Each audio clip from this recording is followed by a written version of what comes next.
എങ്ങനെ ഒരു planted fish bowl ഫിൽട്രേഷനോ എയറേഷനോ ഒന്നും ഇല്ലാതെ ചെയ്തെടുക്കുക എന്നതിനെ കുറിച്ചാണ് ഇന്നത്തെ വീഡിയോ. അപ്പം ഈ ഒരു ഫിഷ് ബൗൾ സെറ്റ് ചെയ്തിട്ട് 2 ആഴ്ച കഴിഞ്ഞിട്ടുള്ള വ്യൂ ആണിത്. ചെറിയ ചേഞ്ചസ് ഒക്കെ വരുത്തിയിട്ടുണ്ട്. ഫസ്റ്റിലുള്ള ലുക്കല്ല 2 ആഴ്ച കഴിഞ്ഞതിന് ശേഷം. ഇവിടെ കാണുന്ന ഈ പ്ലാന്റ് എന്ന് പറയുന്നത് കൂൺടെയിൽ എന്ന് പറയുന്ന ഒരു പ്ലാന്റ് ആണ്. അതിന് എന്താ പറയണ്ട, റൂട്ട് സിസ്റ്റം ഒന്നുമില്ല, ഫ്ലോട്ട് ചെയ്ത് കിടക്കും. അപ്പം ഇത് ഒരു വുഡ് പീസിന്റെ മുകളിൽ ചുറ്റിയെടുത്തത് കൊണ്ടാണ് ഇതുപോലെ നിൽക്കുന്നത്, അല്ലെങ്കിൽ മുകളിലേക്ക് കയറി ഫ്ലോട്ട് ചെയ്ത് പോവും. പിന്നെ 2 ലോട്ടസ് സീഡ് അവിടെ ജെർമിനേറ്റ് ചെയ്യാനിട്ടിട്ടുണ്ട്, അത് നിങ്ങൾക്ക് കാണാം. അപ്പം ഇതായിരുന്നു ഈ ഫിഷ് ബൗളിന്റെ ആദ്യത്തെ ഒരു അവസ്ഥ. കുറച്ച് പ്ലാന്റ്സും കൊടുത്തിട്ടുണ്ടായിരുന്നു. പിന്നെ അക്വാ സോയിൽ എന്ന് പറഞ്ഞ് വാങ്ങിക്കൊണ്ടുവന്നത് വളരെ തിന്നായിട്ടുള്ളൊരു നേരിയ പൊടി പോലുള്ളൊരു സാൻഡായിരുന്നു, ഒരു സോയിലായിരുന്നു. അപ്പം അത് എയറേഷൻ കൊടുത്തിരുന്നു. ആ സമയത്ത് എയറേഷൻ കൊടുക്കുന്ന സമയത്ത് എല്ലാ പൊടിയും പറന്ന് പൊങ്ങി ബൗളിൻ്റെ മുകളിലും ചെടിയുടെ മുകളിലും ഒക്കെ പറ്റിപ്പിടിച്ച് നിൽക്കുന്ന ആകെ വൃത്തികേടായി. അതുകൊണ്ട് അതെല്ലാം ഒന്ന് മാറ്റി സെറ്റ് ചെയ്യാമെന്ന് ഓർത്തു. ആദ്യം ചെയ്യേണ്ടത് ഇതൊക്കെ ഒന്ന് മൂവ് ചെയ്യാന്നുള്ളതാണ്. ഫിഷിനെ മാറ്റി കൊടുക്കണം, ബാക്കി കാര്യങ്ങളെല്ലാം തന്നെ എടുത്ത് ക്ലീൻ ചെയ്യാണ്. സാധാരണ നമ്മൾ ബൗൾ ക്ലീൻ ചെയ്യുമ്പോൾ കുറേ വെള്ളം എടുത്ത് മാറ്റി ബൗളൊന്ന് ക്ലീൻ ചെയ്ത് വെള്ളം കുറച്ച് മാറ്റിയിട്ട് ബൗളിൻ്റെ സൈഡൊക്കെ ഒന്ന് തുടച്ച് ബാക്കി ഭാഗം ഫില്ല് ചെയ്താൽ മതി. പക്ഷേ ഈ പ്രാവശ്യം ഞാൻ സെറ്റ് ചെയ്യുമ്പോൾ മുഴുവനായിട്ട് എടുത്തൊന്ന് മാറ്റുവാണ്. ആദ്യം ചെയ്യേണ്ടത് ബൗളൊന്ന് ക്ലീൻ ചെയ്യുക എന്നതാണ്. സോപ്പോ മറ്റ് കെമിക്കൽസോ ഉപയോഗിക്കാതിരിക്കുന്നതാണ് നല്ലത്. അഥവാ അതിൻ്റെ ചെറിയൊരു അംശം എവിടെയെങ്കിലും ഉണ്ടെങ്കിൽ അത് ഫിഷ് ചെത്തുപോകാനിടയാവും. അപ്പം നന്നായി കഴുകി വൃത്തിയാക്കി ഡ്രൈ ആക്കി എടുക്കുക. ഈ ഫിഷ് കീപ്പിംഗ് എന്ന് പറയുന്നത് ഒരു ഫണ്ണാണെങ്കിൽ അത് ശരിക്കും ചെറിയൊരു റെസ്പോൺസിബിലിറ്റി കൂടിയാണ്. അതിന് ഇടയ്ക്കിടയ്ക്ക് ഫീഡ് ചെയ്യണം, കുറച്ചൊക്കെ വാട്ടർ ക്ലീൻ ചെയ്ത് കൊടുക്കണം, പ്രത്യേകിച്ച് ഫിൽറ്റർ കൊടുക്കാത്തത് കൊണ്ട്. അപ്പോൾ ഇതിനകത്ത് ആദ്യമായിട്ട് ഇട്ട് കൊടുക്കുന്നത് മണലാണ്. കോൺക്രീറ്റ് ചെയ്യാൻ കൊണ്ടുവന്ന മണൽ ഇത്തിരി ബാക്കിയുള്ളത് ഇടുകയാണ്. നന്നായി കഴുകി വൃത്തിയാക്കി അതിനകത്തുള്ള ചെളിയൊക്കെ പോക്കി ഉണക്കി എടുത്തു വെച്ചിരിക്കുന്ന മണലാണിത്. മണലൊരു ലെയർ ഇട്ട് കൊടുക്കുകയാണ്. അതിൻ്റെ മിഡിലായിട്ട് അടുത്തതായിട്ട് ഇടാൻ പോകുന്നത് മണ്ണാണ്. ഈ മണ്ണ് യൂസ് ചെയ്യുന്ന സമയത്ത് ചിലവരൊക്കെ ഒന്നിക്കലും മൈക്രോവേവ് ചെയ്തിട്ടോ അല്ലെങ്കിൽ നന്നായി ചൂടാക്കി എടുത്തിട്ടോ അതിനാണ് നശീകരണമൊക്കെ ചെയ്തിട്ടാണ് ഉപയോഗിക്കുന്നത് കാണാറ്. പക്ഷെ ഞാനിവിടെ ഡയറക്റ്റ് പറമ്പിൽ നിന്ന് എടുത്ത കുറച്ച് മണ്ണ് ഉപയോഗിക്കുകയാണ്. പക്ഷേ ഒരു കാര്യം ഉറപ്പിക്കുക, നമ്മൾ കെമിക്കൽ ഫെർട്ടിലൈസേഴ്സ് ഒന്നും ഉപയോഗിച്ചിട്ട് കുറച്ച് അടുത്തായി ഉപയോഗിച്ചിട്ടുള്ള ഒരു മണ്ണ് എടുക്കാതിരിക്കുക. അപ്പം അത് മിഡിലായിട്ടൊരു ലെയർ ഇട്ട് കൊടുക്കുകയാണ്. നിങ്ങൾക്ക് വേണമെങ്കിൽ കുറച്ചുകൂടെ സ്പ്രെഡ് ചെയ്തിട്ട് ഇട്ട് കൊടുക്കാം. അതിൻ്റെ മുകളിൽ ഇത്തിരി കൂടെ മണലും ഇട്ട് ഒന്ന് ഫില്ല് ചെയ്യണം. ഇല്ലെങ്കിൽ വെള്ളം ഒഴിക്കുമ്പോൾ എല്ലാം കൂടി ചെളി കെട്ടിയതുപോലെ ഫീല് ചെയ്യും. അപ്പം വേറൊരു കാര്യം കൂടി ശ്രദ്ധിക്കേണ്ടത്, നമ്മളിതിൽ ഫിൽറ്റർ കൊടുക്കാത്തത് കൊണ്ട് തന്നെ ഈ ഫിഷിൻ്റെ വേസ്റ്റ് ഒന്നും ഫിൽറ്റർ ചെയ്ത് എടുത്ത് പോകത്തില്ല. അതുകൊണ്ട് നമ്മൾ ഫീഡ് ചെയ്യുമ്പോഴും അതിൻ്റെ ലെഫ്റ്റ് ഓവർ ടാങ്കിൻ്റെ അടിയിൽ അധികമായി അക്യുമുലേറ്റ് ചെയ്ത് കിടക്കാതെ ശ്രദ്ധിക്കുക. അതായത് ഫിഷിന് ആവശ്യത്തിന് മാത്രം ഫുഡ് കൊടുക്കുക. വേറൊരു കാര്യം ചെയ്യേണ്ടത്, ഫിഷിൻ്റെ വേസ്റ്റും അധികമായിട്ട് ടാങ്കിൻ്റെ അടിയിൽ പോയിട്ട് അതിൽ നിന്ന് ടാങ്കിലേക്ക് ഇൻഫെക്ഷനോ അമോണിയ കാര്യങ്ങളൊക്കെ വരാതിരിക്കാൻ ശ്രദ്ധിക്കുക. അതായത് നമ്മൾ പ്ലാന്റ് ചെയ്യുന്നതിനകത്ത് ഇപ്പം കുറച്ച് തിക്ക് പ്ലാന്റഡ് ആയിട്ടുള്ള ബൗളാണെങ്കിൽ കുറച്ച് ഫിഷേ ഉള്ളൂ എങ്കിൽ നമ്മളൊന്നും പേടിക്കേണ്ട ഒരു കാര്യമില്ല. അതേസമയം ഓവർ സ്റ്റോക്ക്ഡ് ഒരു ഫിഷിനിടുകയും കുറച്ച് പ്ലാന്റ്സ് ഉള്ളൂ എങ്കിലും ഇടയ്ക്കിടെ ഇതിൻ്റെ കാര്യം ഒന്ന് ചെക്ക് ചെയ്യേണ്ടി വരും. ഇവിടെ ശ്രദ്ധിക്കേണ്ടത് ഫിഷിനെ വളരെ കുറച്ചായിട്ട് ബൗളിൻ്റെ കപ്പാസിറ്റിക്ക് അനുസരിച്ചിട്ടുള്ള ഫിഷിനെ എടുക്കുക. അപ്പം അടുത്ത ലെയർ ഇട്ടിരിക്കുന്നത് അക്വാ സോയിലാണ്. ഈ പ്രാവശ്യം ഇട്ടിരിക്കുന്ന അക്വാ സോയിൽ കുറച്ചുകൂടെ കട്ടിയുള്ളതാണ്. അതായത് തിന്നാണ്, ആൾ ലൈറ്റ് വെയിറ്റ് ആണ്, പക്ഷേ കുറച്ച് കൂടെ വലുപ്പമുള്ളതാണ്. അപ്പം ഒരു 1/2 kg ഞാനിവിടെ വാങ്ങിയിട്ടുള്ളൂ. ആവശ്യമുണ്ടെങ്കിൽ നിങ്ങൾക്ക് കുറച്ചുകൂടെ വാങ്ങാം. അതായത് ഇത് അത്യാവശ്യം ഒരു ലെയറിന് മാത്രമേ പറ്റിയിട്ടുള്ളൂ 1/2 kg വാങ്ങിയിട്ട്.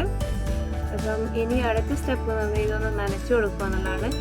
സ്പ്രെയർ വെച്ചൊന്ന് നനച്ചു കൊടുക്കുക. കാരണം നനച്ച് കഴിഞ്ഞാൽ മാത്രമേ നമുക്കിതിനകത്ത് പ്ലാന്റ് ചെയ്യാൻ പറ്റുള്ളൂ.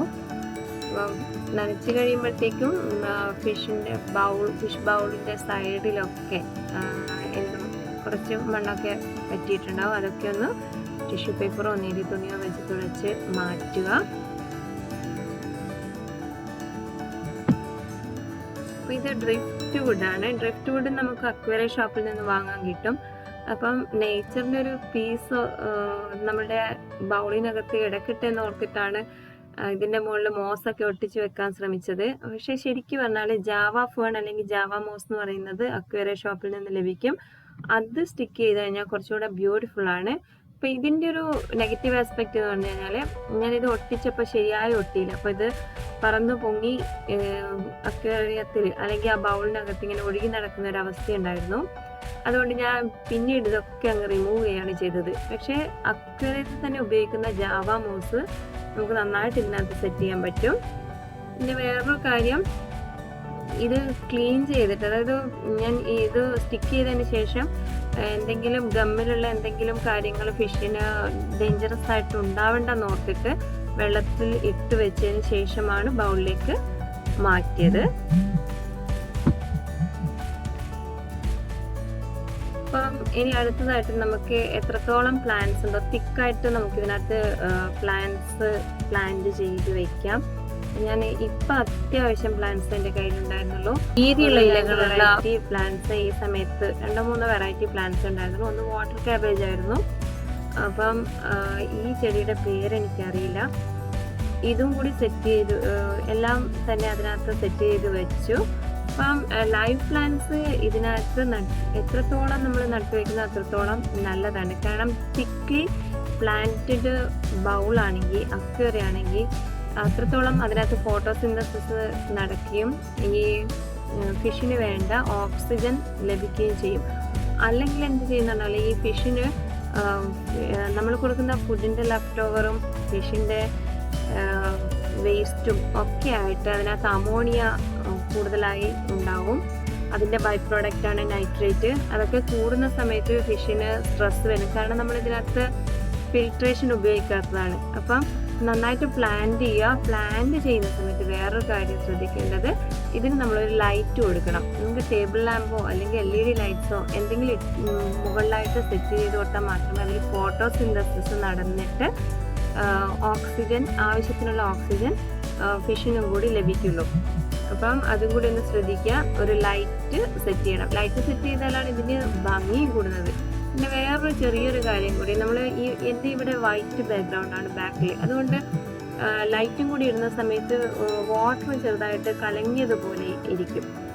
നമ്മളിതിനൊരു ഡാർക്ക് ബാക്ക്ഗ്രൗണ്ട് അല്ലെങ്കിൽ ഗ്രീൻ ബാക്ക്ഗ്രൗണ്ടോ ഇട്ട് കൊടുക്കുകയാണെങ്കിൽ നല്ല ബ്യൂട്ടിഫുള്ളാണ് കാണാൻ വേണ്ടിയിട്ട്.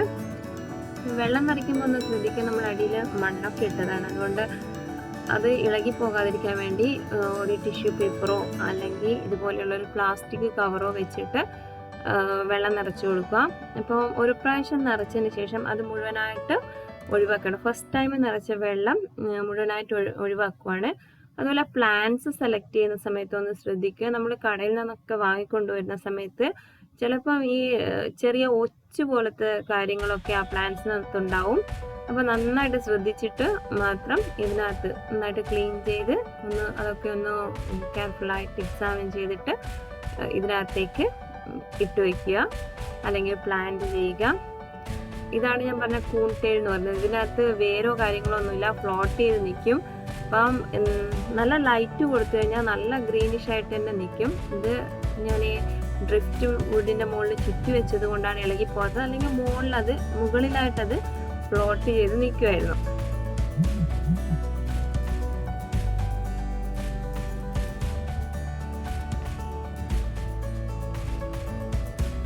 അപ്പം ഒരു പ്രാവശ്യം വെള്ളം ഒഴിച്ചു, അത് കളഞ്ഞു. അടുത്ത സെക്കൻഡ് ടൈമും അതിലേക്ക് വെള്ളം ഫില്ല് ചെയ്ത് കൊണ്ടുവരാണ്.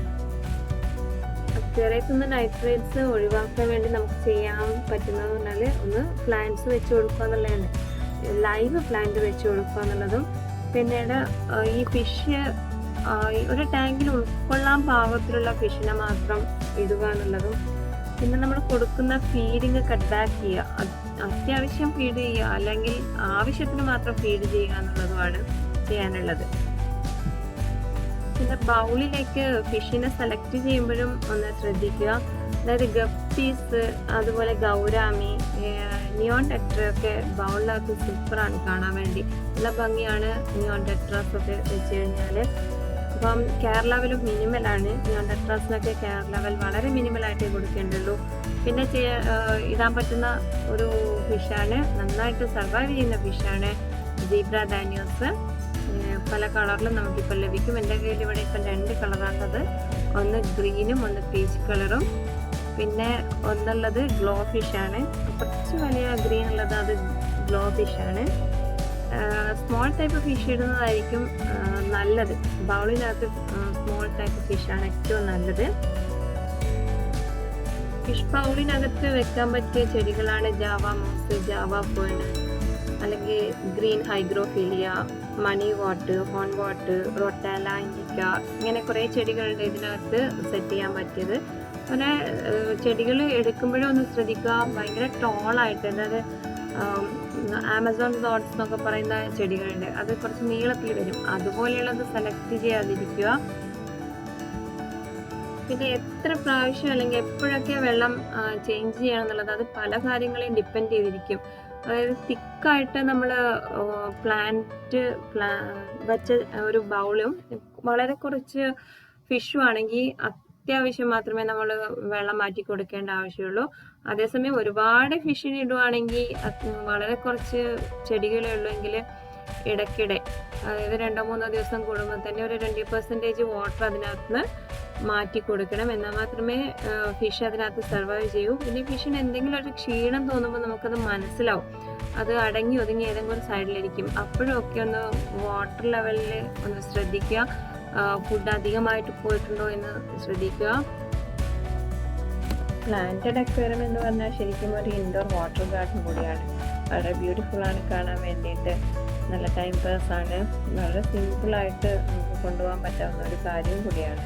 നേച്ചറിലൊരു പീസ് വീട്ടിനകത്തേക്ക് എത്തിയതുപോലുള്ളൊരു ഫീലും കൂടി നമുക്കുണ്ടാവും. ഈ ഗ്ലോ ഫിഷൊക്കെ ഒരു സ്കൂളായിട്ട് പോകാൻ ഇഷ്ടപ്പെടുന്നതാണ്. അതായത് മിനിമം ഒരു 4-5 എണ്ണത്തിനെ ഒരുമിച്ച് ഇടണം എന്നാണ് പറയുന്നത്. അല്ലെങ്കിൽ അതിന് ഒറ്റയ്ക്ക് പോയി അതിൻ്റെ സ്ട്രെസ് ഉണ്ടാകുന്നുണ്ട്. അപ്പം എനിക്ക് ആ സമയത്ത് 1 കിട്ടിയിട്ടുള്ളൂ. അതിന് വേണ്ടി ഞാൻ 2 എണ്ണത്തിനെയും കൂടി അഡീഷണലായിട്ട് വാങ്ങാൻ പോയപ്പോൾ വളരെ കുഞ്ഞുങ്ങളെയാണ് കിട്ടിയത്. അപ്പം ഈ ടാങ്കിൽ ആ സിംഗിളായിട്ടുള്ളതും വളരെ ഹാപ്പി ആയിട്ട് നടക്കുന്നുണ്ട്. അതുപോലെ ഫിഷിനെ സെലക്ട് ചെയ്യുമ്പോഴും വേറൊരു കാര്യം ശ്രദ്ധിക്കുക. എഗ്രസീവ് ആയിട്ടുള്ള ഫിഷിനെ അല്ലെങ്കിൽ നിപ്പിംഗ് ടെൻഡൻസി ഉള്ള ഫിഷിനെ ഒന്നും ഒരുമിച്ച് ഇടാതിരിക്കുക. പിന്നെ ലോങ് ലൈഫ് ഫിഷിനെ വേണമെങ്കിൽ നമ്മൾ നിയോൺ ടെട്രയെ പോലെയുള്ള കിട്ടുക. അതുപോലെ ഈസി ആയിട്ട് വളർത്താൻ പറ്റുന്ന ഫിഷുകളാണ് മോളി, ഗപ്പി, നിയോൺ ടെട്ര, സീബ്ര ഡാനിയോസ്, ഇതൊക്കെ. അപ്പോൾ വൺസ് ഇൻ എ വീക്ക് ചെറിയ വാട്ടർ ചേഞ്ച് കൊടുക്കുക. നമ്മുടെ ചെടികൾ കൂടുതൽ വലുതായിട്ടുണ്ടെങ്കിൽ ട്രിം ചെയ്ത് കൊടുക്കുക. അതുപോലെ റൂട്ട് സിസ്റ്റം താഴേക്ക് നന്നായിട്ട് വലുതായിട്ടുണ്ടെങ്കിൽ അതും ട്രിം ചെയ്ത് കൊടുക്കുക. ഇത്രയൊക്കെ കാര്യങ്ങളാണ് ഇതിനെക്കുറിച്ച് പറയാനുള്ളത്. Hope you enjoy the video. Thanks for watching.